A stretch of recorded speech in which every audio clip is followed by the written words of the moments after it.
Hello, and welcome to Stories Across Borders. Here we discuss stories told across a range of different mediums, books, movies, games, you name it. The only rule is that we can only talk about these things in terms of the writing.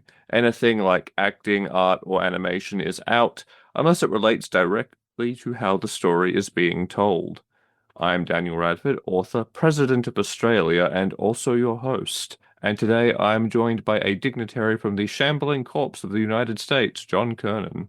Hey, who loves decaying empires?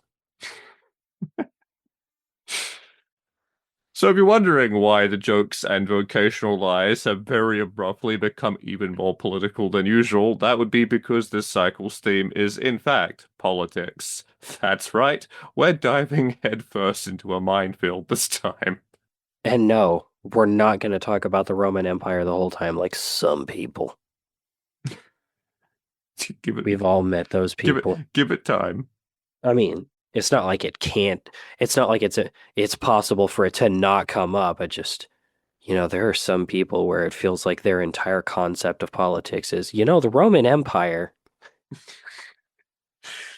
Uh, well, the good news about this particular minefield is it is a favorite of mine. So, um, let's get into it.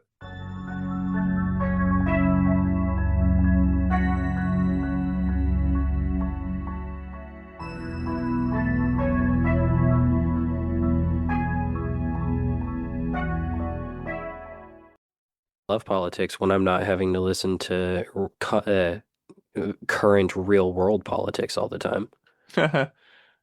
Yeah, well, bad news for you, buddy. Yeah, Chances are bad high that it's gonna come up. bad news is we're living them. Listen, it's not going to be the whole time, so I'll be fine. I just need to not turn on the news during the podcast. You better fucking do that anyway. Essentially, if you can't handle any mention of current politics or politics in general, this is your time to tap out because it's all in from here on out, motherfuckers. And also, not to be rude, but if you're into MAGA stuff, you could probably turn off anyways because nothing What we are say you is going to doing make you here? nothing we say is going to make you happy. You might have already known Genuinely. that from some of the other stuff, but if we're talking politics, it's really going to be unavoidable. I just like to put that out there for some people because there are a couple people I follow who differ from me very strongly on politics in ways that I'm like I genuinely don't like your politics, but I don't hate you as a person and you entertain me, so blah blah. I'm like that does not that caveat does not apply or protect you when it's a politics episode. Fair enough. So, speaking about politics and episodes, I think we can start off by looking at what we actually mean when we talk about politics and stories, right?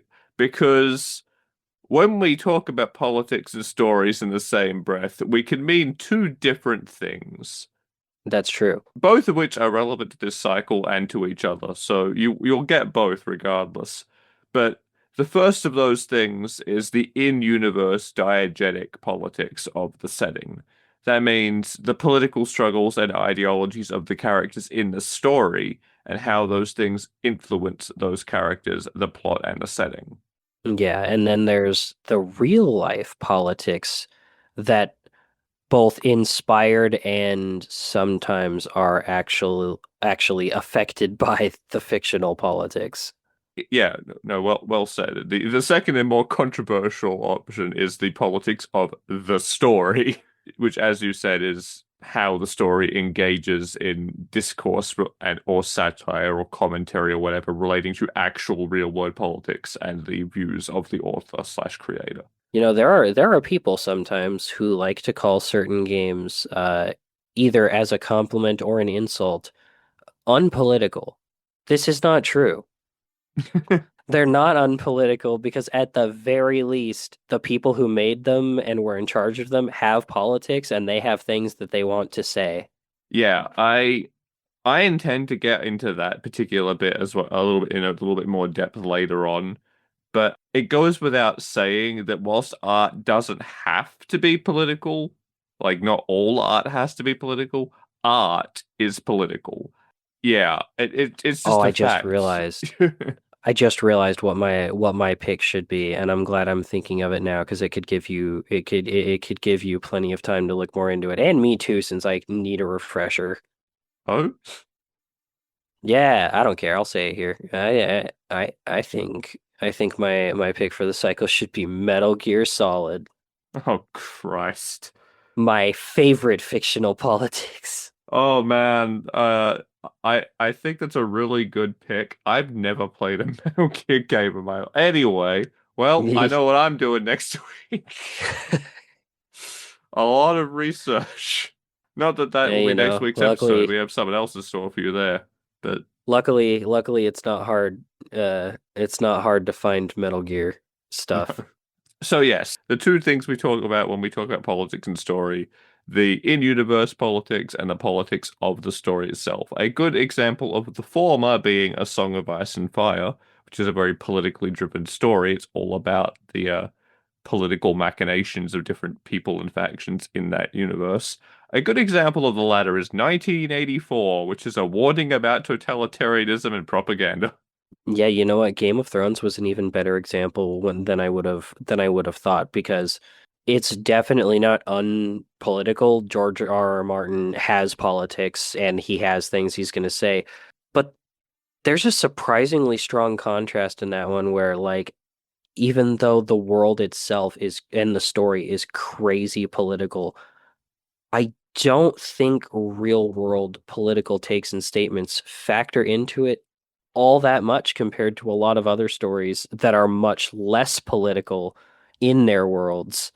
Funny enough, he went so heavy on creating a world and its own politics that the real world politics don't need to filter in as much. I mean, some of his beliefs and political like values and things do come through, as is liable to happen anytime an author puts that much of effort into developing a world.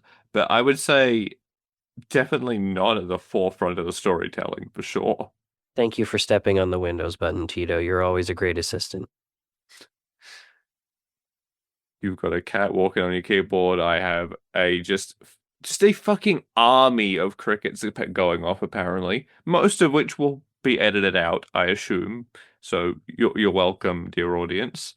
Just know that we're suffering against the army of the live audience, which is much less polite than all of you. Mostly because you don't have a choice. You can't interact with us. But you, if they could, on this particular episode. I mean, listen, you can't you can't avoid politics, okay? I'm sure some people won't like ours. I hear a lot of political stuff I don't like every day. In fact, I try not to be exposed to the real world politics too much, if only because I only have so much durability to immerse myself. But We are different people it's in that okay. regard.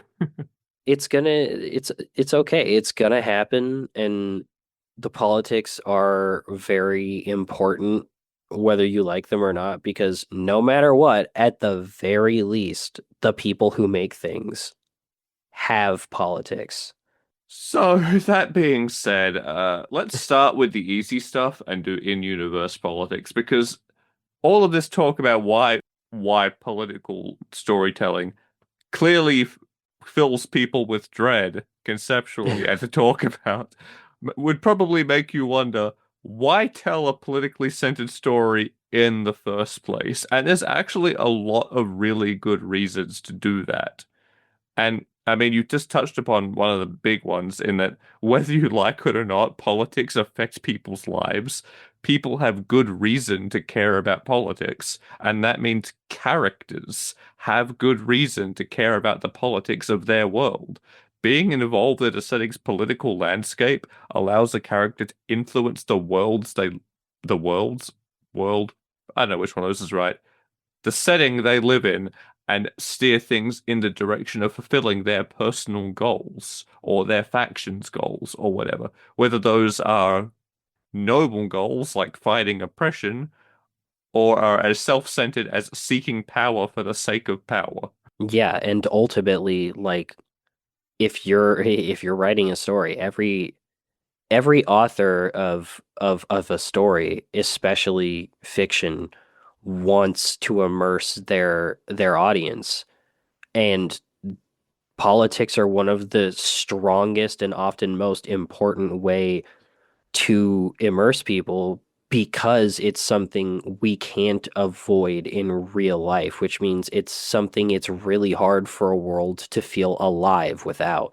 Yeah, even if you're not specifically setting out to like make politically focused narratives or politically focused characters, if your character has a belief system and a moral values system, they have politics. It's not really something you can avoid. It's gonna factor in even if they never run for office.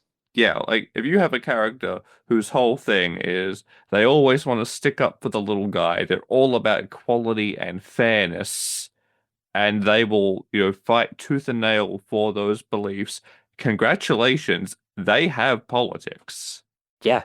You you know who's a very politically minded and active young man? Monkey D. Luffy. Yeah. I mean, to be fair, One Piece is actually an extremely political story.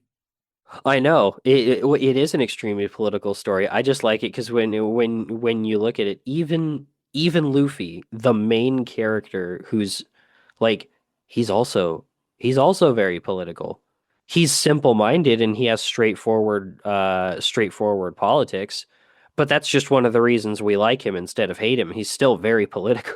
Yeah, I mean, and like that's a story that is primarily, at least at first, I imagine I have not followed it for a long time, but I imagine it's probably one of those ones, given that it's a modern epic, has probably aged its storytelling up a fair bit with its audience growing up. But at entry level, that is a story that is marketed and written for primarily young people, young Yeah, boys especially, but young people in general. And that story is very political. So you can imagine what more mature stories are like.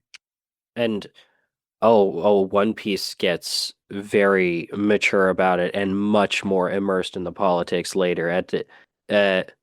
Spoilers, by the way, for anybody who doesn't know anything about One Piece. I'm not gonna say anything directly, but the one thing I will say that can be a spoiler, cover your ears for at least 10 seconds if you don't want to hear it. The world government is ultimately the main antagonist of One Piece, and it becomes much more directly that over time. And like, yeah, I mean, I don't even have anything to add to that. It's just true. And you could look at that, and you could look at stories like Game of Thrones slash A Song of Ice and Fire as well. And like, those characters are all very political, not just within the setting, but because of they all express very strong political views. You have some of them who are all about the corruption, the power, the scandal, the prestige, all that shit. And you have the people who are genuinely about, fighting for the little guy, fairness, equality, honor, all that shit. And That's the political. bridge, but yeah, exactly. But what I say is interesting is the bridge between the politics of the goofy, superpowered pirate show slash manga made for young people, and Game of Thrones is not as big as you would think. No, it's not. It's a bridge you can walk across on a nice short little jaunt. That brings me, I think, to the second thing here, which is just intrigue, right? A political story is probably going to be rampant with narrative complexity and problems that are very difficult to solve. There's liable to be a lot of complicated character relationships filled with manipulation and backstabbing and moral quandaries. And there's also a lot of room for mysteries and suspense, depending on like which branch of politics you want to get into. You know, Yeah. speaking of A Song of Ice and Fire and Game of Thrones being a good example of something, but there's also stuff like The West Wing and House of Cards and Secret City if you're an Australian person. Politics and stories, uh, both in fiction and reality or historical fiction, is just such a big all-inclusive factor. I mean, politics are even a big aspect of Scrubs. My goofy, silly little sitcom with the people in a single little hospital.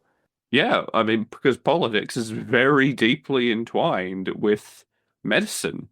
Political stuff comes up a lot in medical dramas. Especially because medical stuff is almost always underfunded, but also in America, at least, there are also many situations where certain people who work in medicine, especially doctors, are very.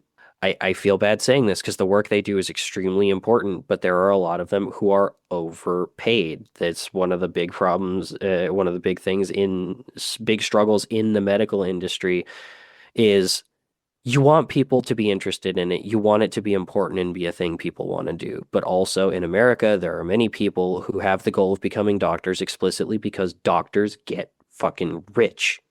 Doctors get paid. Yeah, I'm sure they get paid at least decently in most first world countries, but in America, doctors get rich. beginner doctors tend to not be incredibly well paid. Like, no, I don't mean like interns. I mean like your like bottom level. They've just gotten to be doctors. But by the time you're getting into like residents and specialists and surgeons, yeah, there's a lot of money in being a doctor. And yet many of the hospitals and the places where most of the doctoring happens are often critically underfunded. Oh yeah. Yeah, that it's no wonder that politics comes into the narr like medical narratives, but it's not just medical narratives and things where you get that kind of intrigue and focus. I want you to think on like police procedural stories, right? Oh man, they are at the whim of the politics at all times. Well, yeah, I mean, obviously, there's a lot of like background political stuff, but you get a lot of like very politically motivated characters in these stories as well. True. For all its flaws, Law and Order actually does something very interesting quite often, in that you actually see the political machinations of a lot of people on the law side, the judges, the DAs, and things like that, and how that interacts with the cases being pursued in the narrative. Because if you are a elected official who has taken a hard stance on crime, you're going to be fighting to get the conviction very hard because you want to get re-elected. Or if you're campaigning on a certain issue, you might try really hard to get leniency for a certain defendant, or the opposite if you're very anti-drug and it's a drug charge or whatever.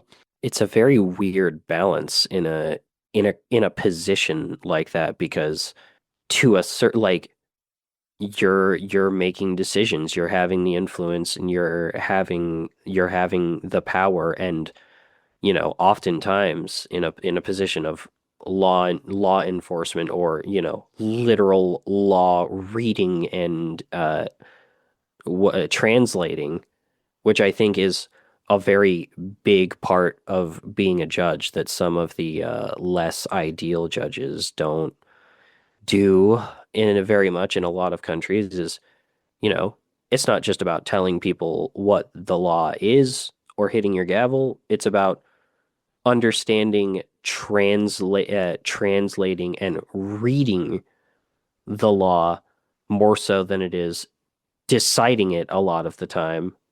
But, as a lawmaker or a law reader or anything, like you are simultaneously supposed to speak and translate and decide the will of the people while also constantly being threatened by the will of the people because no matter how strongly you believe in what you believe in and you are trying to put it out and express it in the world, you're also not going to get to keep doing it if you get voted out.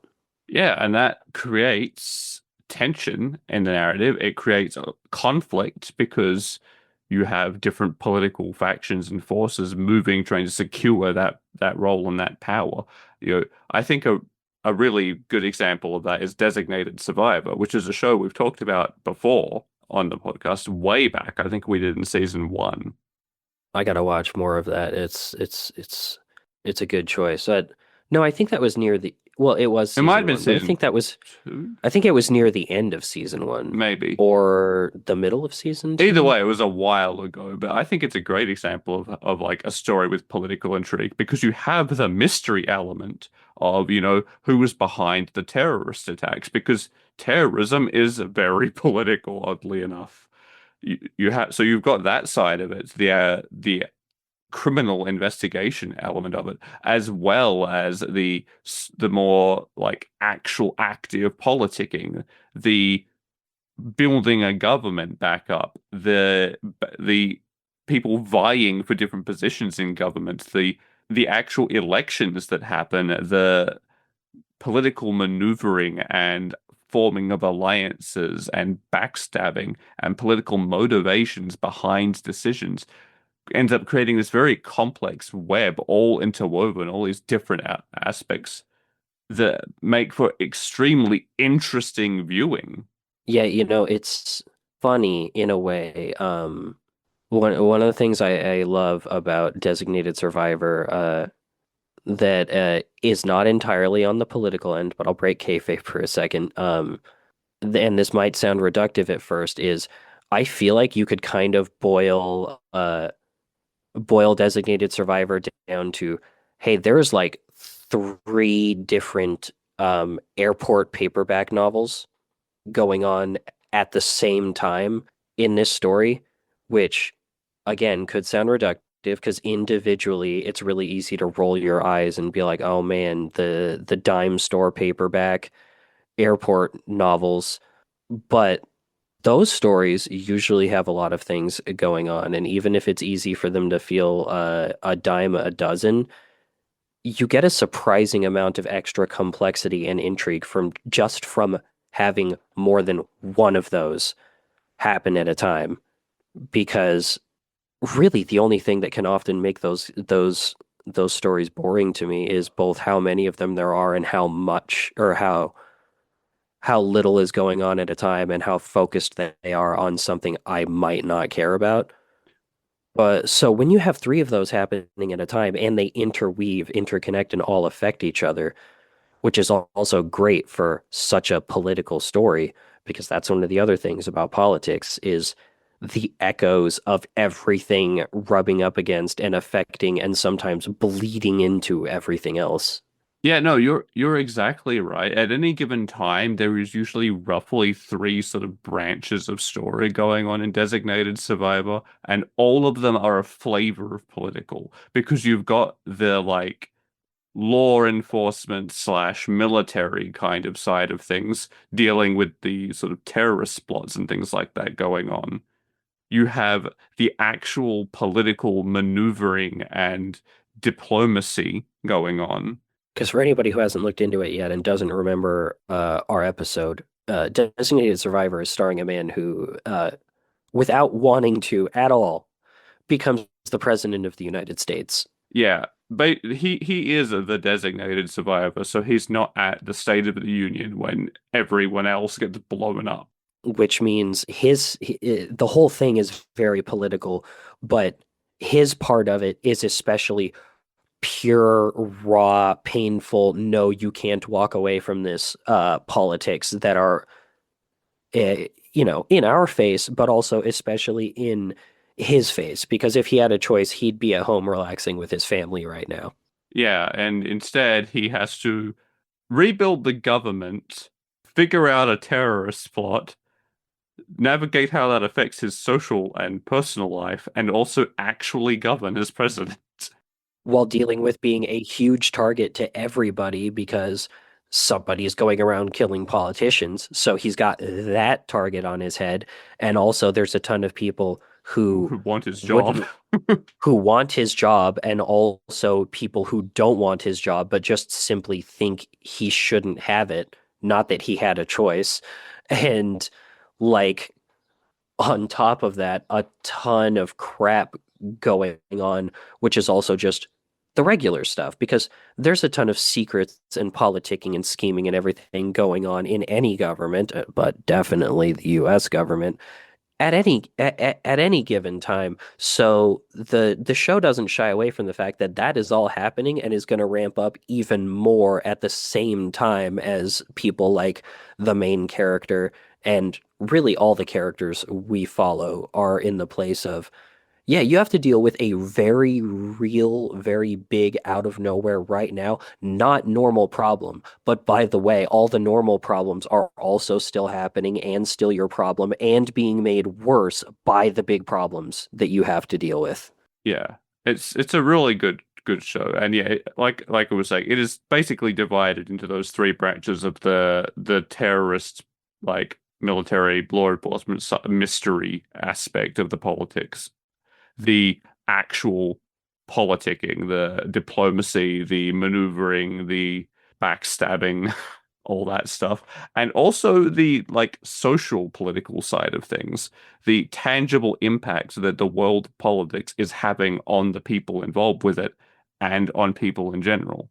And all of that is Yeah, because wrapped into there's a one lot of thing. people not involved in politics who are going to be still very, very affected by something going on like that. I mean, a lot of people died high up in the government, and that political turmoil that affects people. I mean, we we get time to see things like drug problems with young people in that show. Yeah. It's a really good example of exactly what we're talking about when we talk about intrigue, in that there is so much potential for very complicated and layered and also interesting storytelling that's just rife with all different kinds of mysteries and dramas and quandaries of the moral variety and just character struggles. Ultimately, one of the things we love about stories is the number of stories you can tell is limitless. But oftentimes, some of the stories you could tell have the struggle of can you make that interesting to people? Because everybody living their lives is living a ton of different stories every day that could be interesting or could be told or could be sensationalized. But the sheer volume of stories is what can sometimes make it hard to be interesting to people because so many people are living so many different stories every day that everybody also has a lot of stories they don't want to experience if they don't have to and don't want to go through or don't want to go through again. And alternatively, there's a lot of people who want to go through the things they haven't lived through or want to see the things they have lived through validated, understood, and expressed by others. And the advantage to political stories, whether, again, whether you like the politics involved or not, or agree with them or whatever, is it has so much inherent intrigue because it affects everybody all the time, whether you like it or not. Every single type of story you can tell has infinite permutations and opportunities to tell a story.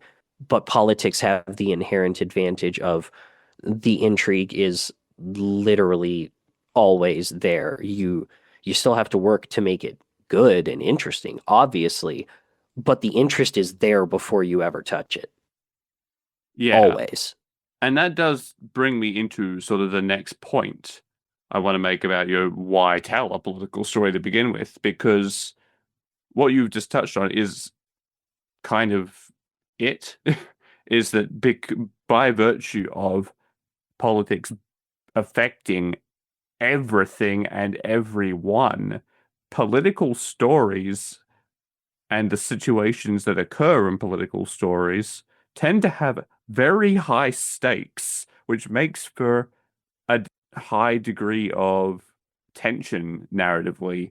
And that tension tends to make audiences more invested because stories thrive on narrative tension.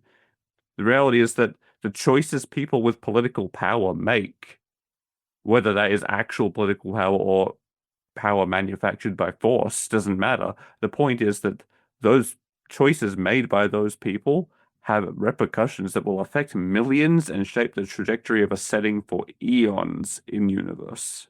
Almost everybody, even when they think they don't, has something to say about politics. And obviously, You don't have to. It's okay if you don't want to, but it affects us. We all have thoughts and feelings. We all have something to say, and that yeah, it means there's always an opportunity for more, and that it's gonna.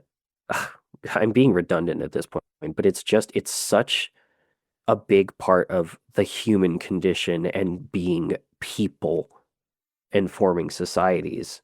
Yeah, it's difficult not to get invested anyway, but then you factor in just the high stakes nature of what political situations in a story like has. That was a terrible way of phrasing that. The high stakes nature of political situations in stories, that was better. We're both very tired. Fair. Like there's so much conflict and tension and high stakes conflict and tension built into that kind of story. I think two really good examples is The Expanse, which is a story in which it's a sci-fi epic in which the future of humanity is hanging in the balance and is entirely in being shaped by political choices made between these three factions, Earth, Mars, and the asteroid belt, and how they want to handle disputes between them and conflict over this alien shit going on. I love sci-fi politics. Sci-fi politics are my favorite politics. Yeah. The choices made by them are going to shape the future of all of humanity.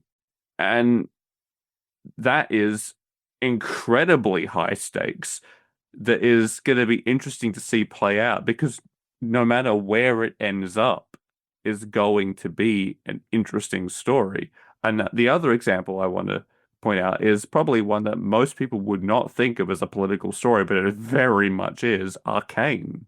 Oh, I mean, one of our main characters in Arcane is literally getting dragged into and becoming a very important part of the political circuit, even just in season one. And one of our other characters is a rich aristocrat, and as much as we love to hate on them, they're a big part of politics one way or the other, because even when it doesn't want to, money talks. The entire like story is rooted in class struggle and political struggle and how those two things intersect and cause things like rebellions and uprising. It also deals with outside influences getting involved in domestic politics and trying to take control because of some resource they want to have control over. That's If true. that isn't strike a chord with a modern audience, I don't know what will. There's a surprising number of people who really don't think about that aspect of Arcane. But yeah, ultimately, like the struggle comes down to something beyond any of the characters, and very simply, like it's the class struggles, the divides, and if you want to get a little specific about it, but not too specific, it's very simply Zahn being oppressed by Piltover and being a horrible, nasty pit of scum and villainy because it was forced to be so that the rich people could live clean and free up on their shiny streets above. And nothing like that can ever last forever because when you do something like that, you are ultimately you're not just shoveling trash down into the hole, you're shoveling more progressively more and more gunpowder. And eventually that powder keg's gonna blow. And that brings me to like my fourth narrative point here, because when you think of the potential for intrigue and drama in a political narrative, the high stakes of political stories, and just the omnipresence of politics in people's lives, that means a political narrative has a lot of room to also be less large scale and also to focus on characters and explore characters themselves because characters are reflected a lot in their politics and how they engage with politics. Not only does it say a lot about a character, but a character's politics will be shaped very much by the narrative they are a part of and the world they exist in. You can get very introspective in a political narrative.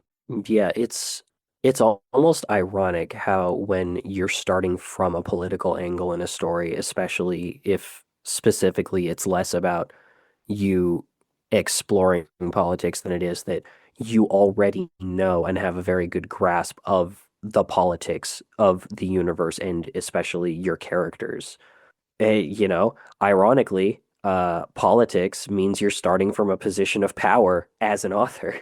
Well, not necessarily. There's a lot of political narratives that actually start with characters at a very low place in the totem pole too. But No, I mean like it puts you, the author, in a place of power because you're already starting with such strong tools oh, I see. to form a foundation from even from just that one thing.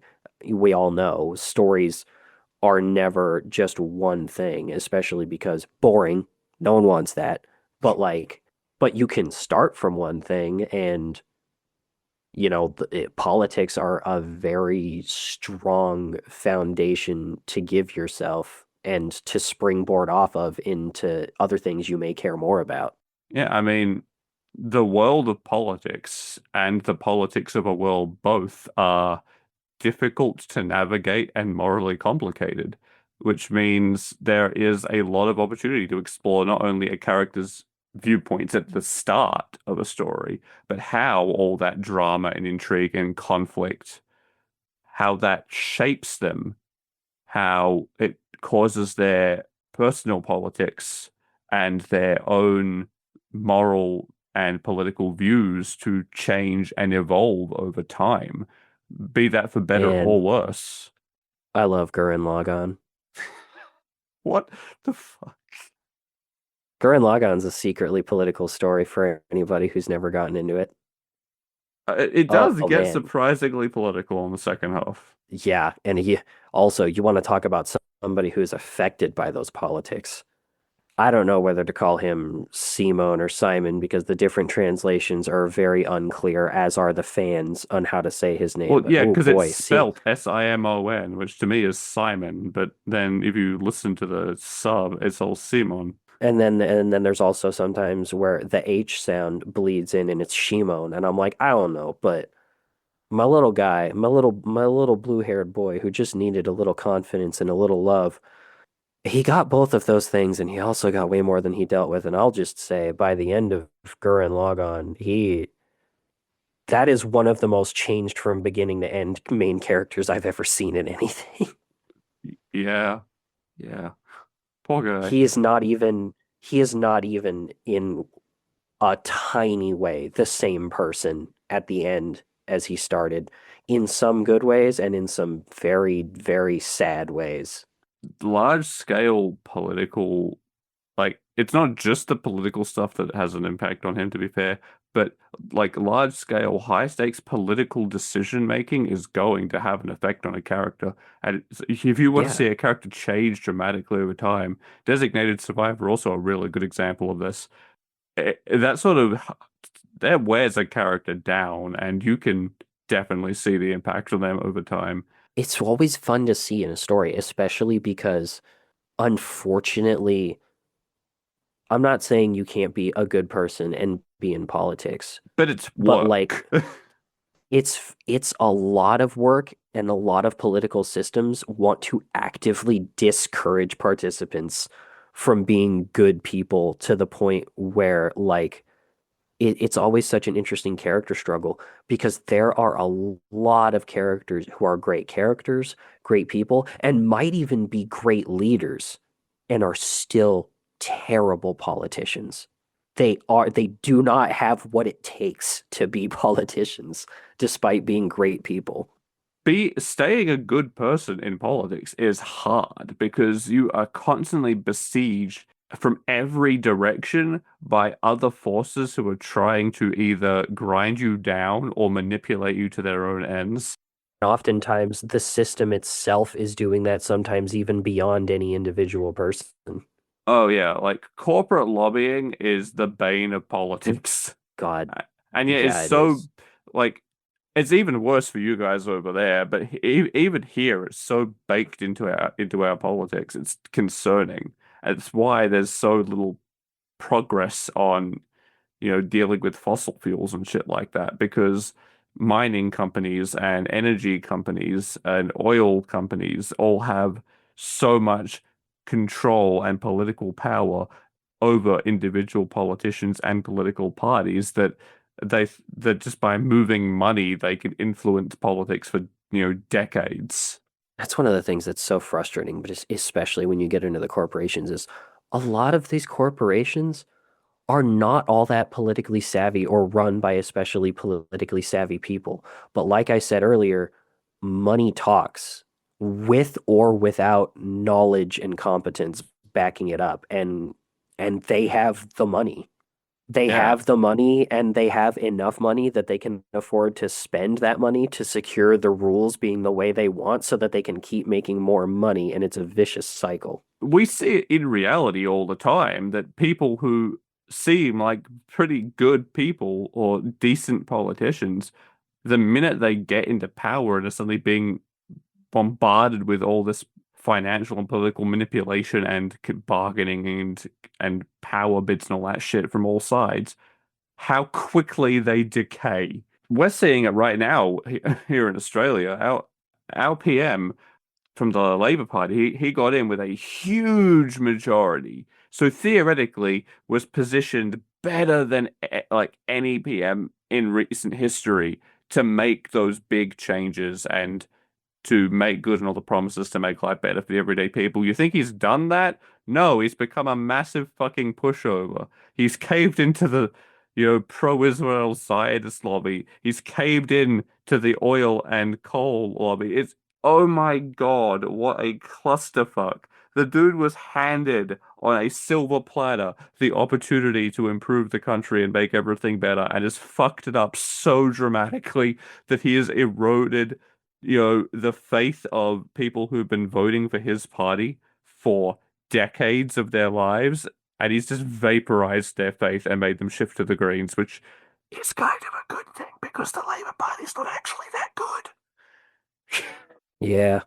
And then over here we have a couple people being literally shot in the street by what is ostensibly supposed to be a government agency protecting people. It doesn't do that. No, no, it doesn't. It does the opposite of that. Yeah, he can't say it because he's American, but I can. Fuck ICE.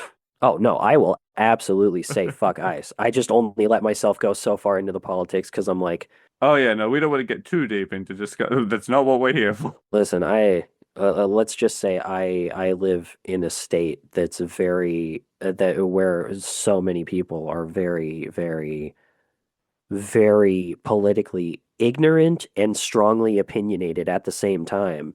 Ah, And Republicans.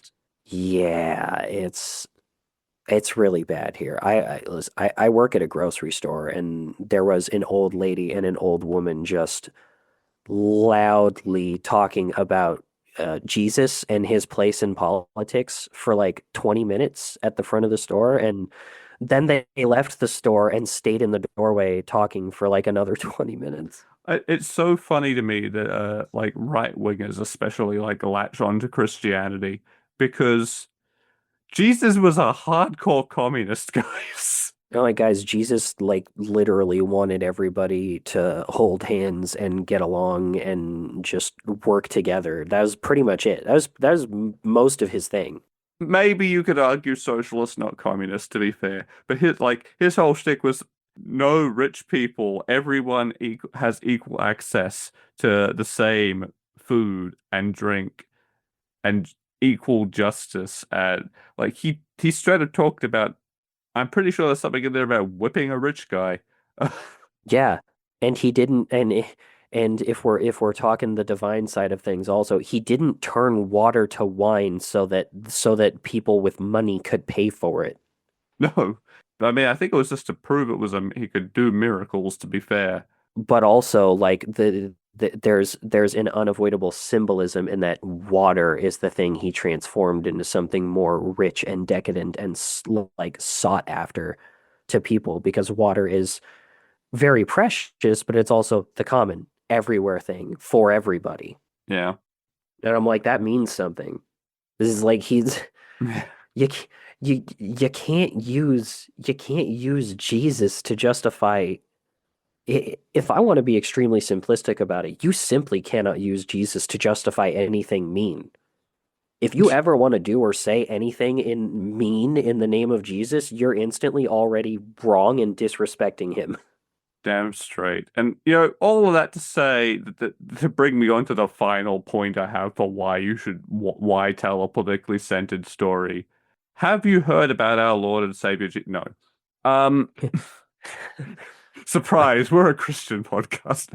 No, the real reason is just because politics exists. It's everywhere. It's a part of everything, and that brings us, I think, to the second half of this discussion, which is the other side of politics and stories, which is the real world politics of creators and artists. Because whether you like it or not, art is going to be political. Not necessarily all art, but art in general is going to be political because people in society are by definition political. Even choosing not to be involved in politics is a political stance because you are saying that you are fine with the status quo. No choice is a choice. And the reality is, right, we tell stories about things that matter to us and to explore ideas that we feel are important to discuss and to explore and break down. And what is important to us is our politics, not necessarily which party we vote for, but our personal politics, the values that are important to us and that we think should shape our society. That's going to show up in our stories. Like all these people who are sitting and going, stop making shows and movies and games political. It's not possible. It's always been political. Any whatever you like, it's political, I promise. At the very least, it's political from the angle of it was made by a person. That person had politics. Those politics affect who they are and what they think and what they believe. And those are all the things you have to draw on to create something. Yeah. Like, look, I'm just going to say it. The people who are sitting here going, stop making art political, 9 times out of 10, they don't have a problem with art being political. They have a problem with the fact that the values being expressed in that art don't align with their personal politics. And typically they will be conservative people because most artists lean left. That's very true. And I'm like, there are times when I've thought that political thing. I can definitely understand getting an overload of real world politics Oh in yeah, your for story. sure, especially Like in the current age where it's everywhere because of social media and stuff. people need to be able to tell the difference because there are bad ways to incorporate politics into a story. Like when, for instance, you're playing a story that's in a very, for instance, a story like a video game in a very fictional, crazy world. Like if Horizon Zero Dawn suddenly started talking about very modern political statements directly, like overtly to your face with words, things that these people in this world would not have a concept of because they have not happened, sure, that would be dumb. The people who are like, oh my God, all these progressives gave Aloy peach fuzz. You're stupid. She's a fucking cave woman. Of course she has peach fuzz. They don't shave. Like, idiot. Humans grow hair. Shut up. I mean, yeah, that's not even complaining. Like, that's not even complaining about a fucking political statement. That's just being a prick. Yeah, but but there are a lot of people out there who like they call that political, and I'm like, that's not. That's That's not that's political. It's really not. that's trying to be a little bit realistic and believable, and you can say it's not realistic if you want. That's totally fine. It's not politically charged. It wasn't somebody in there who's a massive hippie that's never shaved their armpits going, yeah, hairy women. That's not a thing that causes games, big games to be made or characters to be designed.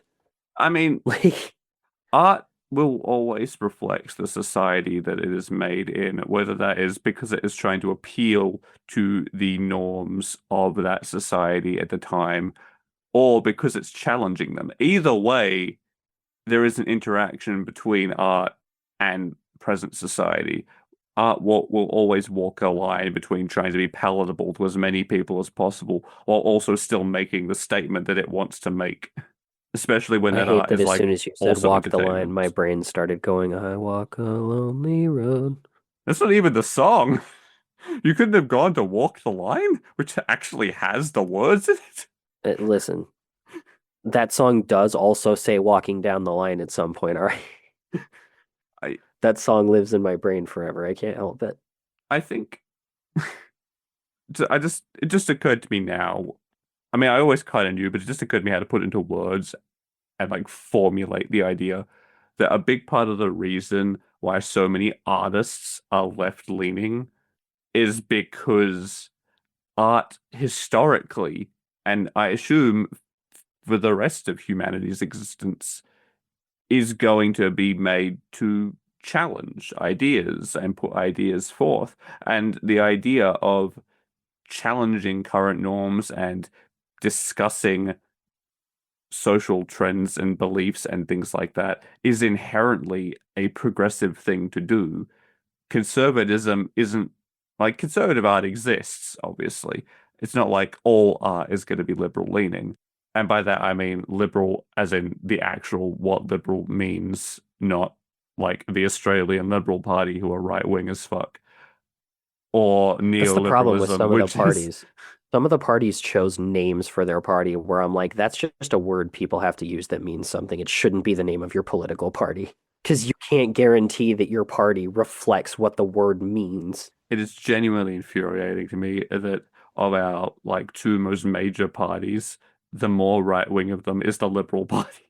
Not that neoliberalism is exactly left either, but Well, it's also just frustrating to me, like the conservative and liberal stuff, especially because I'm like, those are words that mean things, and you almost 90% of the time you can't even use the word for what its direct definition is supposed to be without calling to mind the political parties, which oftentimes have much more negative like connotations, yeah. connotations for people than what the word means, which is especially funny with conservative because I'm like, literally it's in the word. Conservative is supposed to be like a subtle, soft, understated thing, and it's not. It can't be anymore.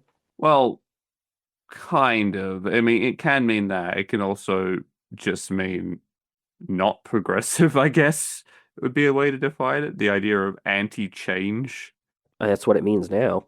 Yeah, I suppose that's a fair point. But that's exactly what I'm saying. That's why so much art is left-leaning and artists are left-leaning because art is by definition going to explore social issues. It is going to be often by intent trying to promote and discuss social change, which is inherently anti-conservatism because conservatism is anti-progress. And also, like, oftentimes, whichever political party is in power, when it's strongly in power, is also going to inherently be much less about change than they might be if they weren't in charge, True, as well, which yeah. also leads to like it's hard for a lot of art to not have at least a mildly counter culture tinge to it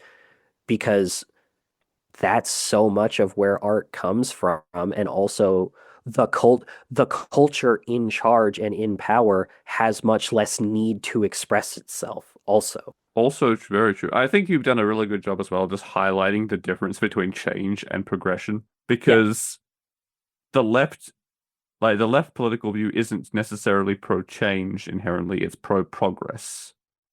The idea of we need to make things fairer, more equal, more just for all, as opposed to maintaining the status quo. And that is, again, why art is typically left, and because the left is typically more progressive. Yeah. Um, because again, left and progressive aren't synonyms as much as we like to think they are. No.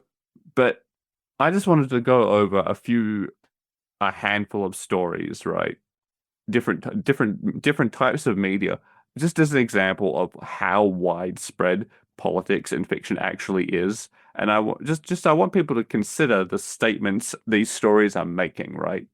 Because everything on my list here, and some of it is like whole franchises or the works of like an author, is making statements that are of a political nature.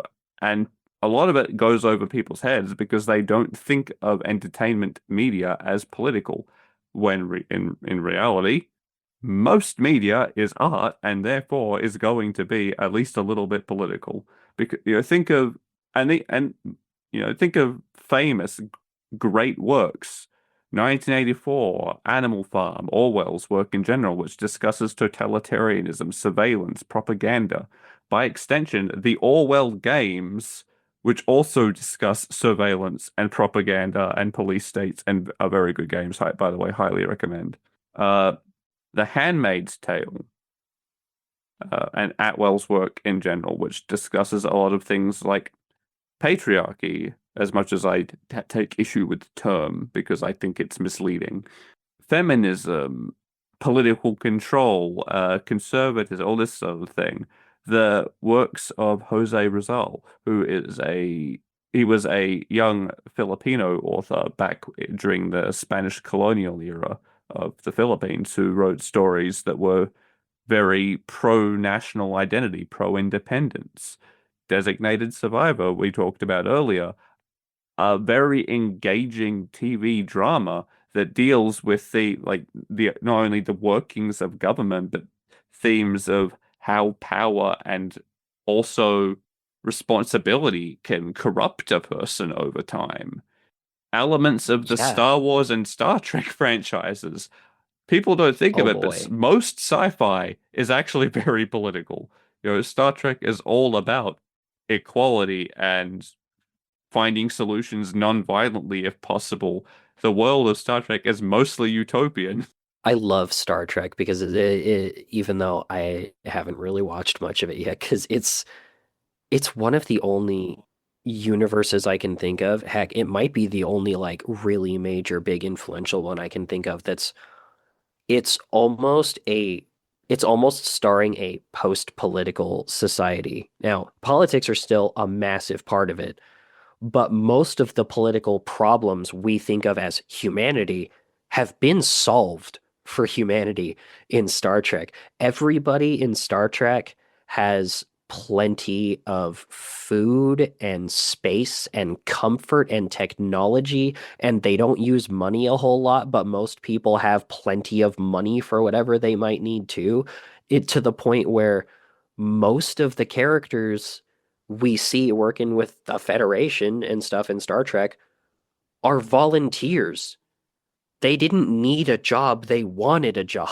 Yeah, like it is a utopian view of the future, in which everyone has access to what they need. That is inherently political. It is also all about exploring the world, progressing as a society, progressing the sciences, learning about different cultures and bringing them together. That is a very political message. And speaking of star things, Star Wars, deeply political. In case anybody didn't notice, there's no Star Wars without politics. Like, there's a certain subset of the fandom that are particularly obnoxious that like, oh, stop making it political. And I'm like, what the fuck have you been watching? The original trilogy is about a evil empire oppressing a galaxy, and the rebel forces who are seeking out to depose of that empire. The prequels are about the fall of fucking democracy. And Literally. even the sequels are about the lingering dregs of a fascist society trying to reclaim power at a stretch. And it's such a all-encompassing, all-inclusive, massive web of politics that we have entire beloved stories in Star Wars, where the whole thing is, hey, let's go explore this one little pocket of life or experience in the middle of all this political turmoil that was too small for us to see in the movies. Yeah. And people love it. And guess what? It's all about the politics.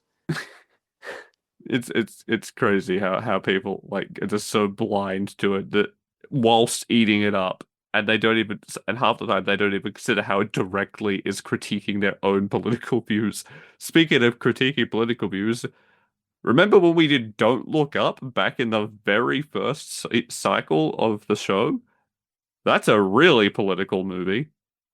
It's very political, undeniably. The entire thing is basically a commentary about how we're speed running towards disaster because the people in power are more interested in holding on to power than addressing the problems we're dealing with as a society. Even though you can't hold on to power when you're dead. Yeah.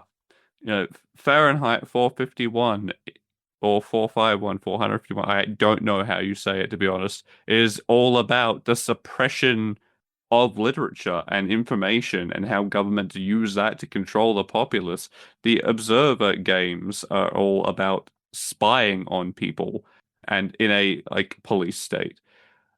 There was a there was an era in like the 80s into 90s that was rife with commentary about war on the heels of Vietnam, Platoon, Apocalypse Now, Jacob's Ladder, all that stuff, looking into the politics of war and why and what it does to people and how it happens. Shows that you would never consider as being incredibly deeply political, but actually are. It's Always Sunny in Philadelphia, South Park, The Simpsons. Listen, Mr. Radford, can I call you Daniel? I really want a break from politics. I don't need them around. Can't I just sit and play Fallout?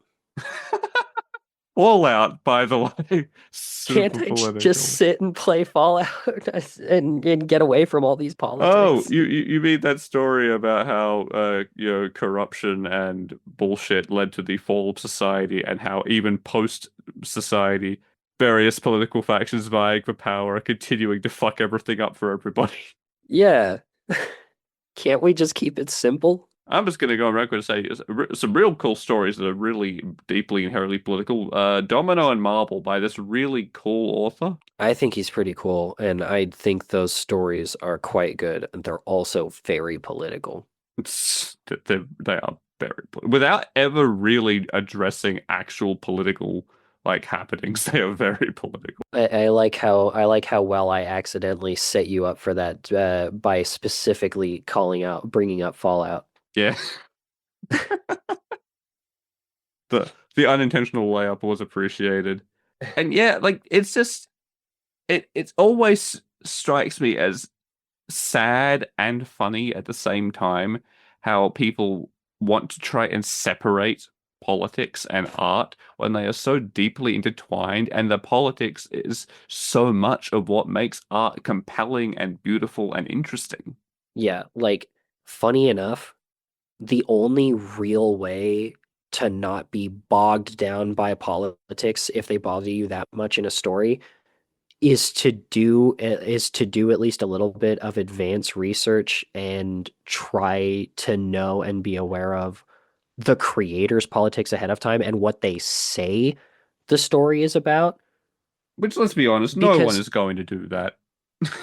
no, but it's a shame because unironically, doing that actually lets you think less about the politics as you go through it, if only because you already know. And at that point, you're just getting immersed in the story, which means the politics are still a huge part of it.